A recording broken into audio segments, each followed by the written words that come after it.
Friends, मेरा नाम है नवनीत सोलंकी और मैं आप लोगों का स्वागत करता हूं हमारे आज के लॉ लेक्चर में। आज हम लोग juvenile justice care and protection act 2015 का सेक्शन 1 पढ़ेंगे, जो कि हमें शॉर्ट टाइटल, एक्सटेंट, कमेंसमेंट और उसकी एप्लीकेशन के बारे में बताता है। तो आइए चलिए पढ़ते हैं section 1। Section 1 of juvenile justice care and protection of children act 2015 हमें एक्ट के शॉर्ट टाइटल, एक्ट का एक्सटेंट, एक्ट का कमेंसमेंट और एक्ट की एप्लीकेशन के बारे में बताता है। शॉर्ट टाइटल एक्ट का नाम होता है, it is the name of the act. तो जैसा कि हमें पता है, इस एक्ट का नाम है juvenile justice care and protection of children act 2015। So the short title of the act is the name of the act itself. आइए सेक्शन 1 का क्लॉज 2 जानते हैं, जो कि हमें इसकी एक्सटेंट के बारे में बताता है, जो कि है होल ऑफ इंडिया। फ्रेंड्स, 2019 के बाद जब Jammu and Kashmir reorganisation act को पास किया गया, उसके बाद से इस एक्ट का एक्सटेंट होल ऑफ इंडिया के ऊपर है। It extends to whole of India. लेकिन 2019 से पहले the state of Jammu and Kashmir was excluded and ये एक्ट जम्मू एंड कश्मीर पर लागू नहीं हुआ करती थी। इसीलिए अगर आपको ऐसा कोई भी क्वेश्चन मिलता है जहां पर आपसे ये पूछा जाता है कि प्रायर टू 2019 इस एक्ट का एक्सटेंट क्या था, then your answer would be except the state of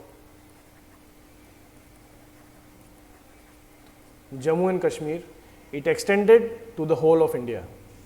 आइए आगे चलते हैं। सेक्शन 1 का क्लॉज 3 हमें यह बताता है, it shall come into force on such date as the central government may by notification in the official gazette appoint. ये सब क्लॉज बेसिकली एक्ट के एनफोर्समेंट डेट के बारे में बता रहा है, जो कि है 15 जनवरी 2016। इस डेट को नोट कर लेंगे स्टूडेंट्स।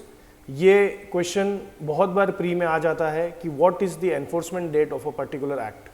तो हमें ये जानना बहुत ज़रूरी है कि कौन सा एक्ट किस दिन एनफोर्स हुआ था।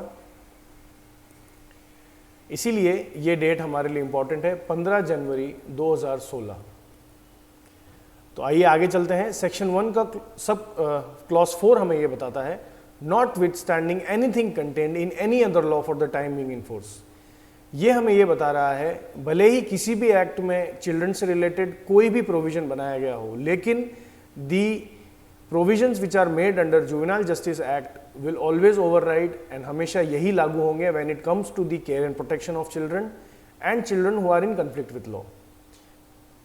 जो भी बच्चे who are in need of care and protection and those children who are in conflict with law, the provisions related to this act will apply on them.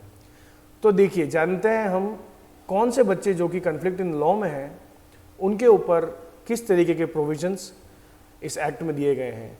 ऐसा कोई भी प्रोविजन या ऐसा कोई भी प्रोसीजर जो कि बच्चों के एप्रहेंशन के बारे में बताता है, उनके डिटेंशन के प्रोसीजर को डिफाइन करता है, या फिर उनका प्रोसिक्यूशन से रिलेटेड कोई भी प्रोविजन, पेनल्टी और इम्प्रिजनमेंट से रिलेटेड प्रोविजन, या फिर ऐसे बच्चे उनका रिहैबिलिटेशन, या फिर उन बच्चों का सोशल रीइंटीग्रेशन।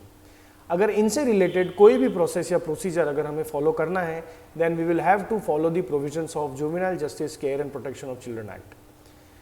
सिमिलरली, ऐसे बच्चे जो कि who are in need of care and protection, उनसे रिलेटेड अगर कोई भी प्रोसीजर या कोई भी डिसीजन या कोई भी ऑर्डर उनके रिहैबिलिटेशन, उनके एडॉप्शन, उनके रीइंटीग्रेशन या उनके रिस्टोरेशन से रिलेटेड है, तो भी हम जुवेनाइल जस्टिस एक्ट के प्रोविजंस को ही फॉलो करेंगे and we will have to always look up to this act so that we can rehabilitate the children who are in need of care and protection and to work for the betterment of children in conflict with law or who are in need of care and protection. So friends, ये था हमारा section 1। बहुत ही basic section है, बहुत ही simple section है। आगे आने वाले सेक्शंस में हम लोग इस एक्ट को डिटेल में इन डेप्थ हम लोग इस एक्ट का एनालिसिस करेंगे। So till then I am signing off. Thank you.